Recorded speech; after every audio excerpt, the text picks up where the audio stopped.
So, one of the lessons that we can draw from the recent attacks by Hezbollah on Israel is that you cannot expect that some external authority is going to be there to help you.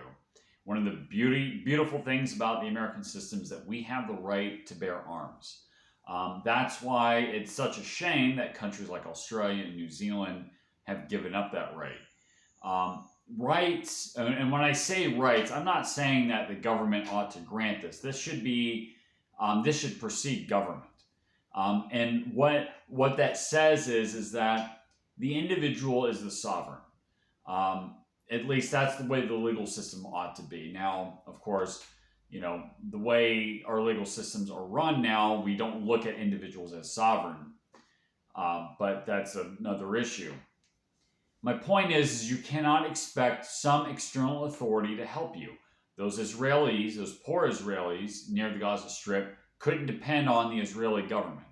Now, obviously, that was a stand down order.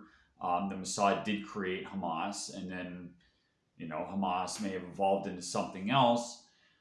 And of course, Israeli intelligence obviously knew this was happening. I mean, there's not a cell phone communication, that occurs that the Mossad can't tap into. So there's no reason why they didn't know.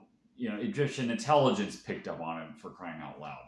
So it's pretty well assured that the Israeli intelligence knew that this attack was coming, and maybe they let this happen to consolidate political power within the country.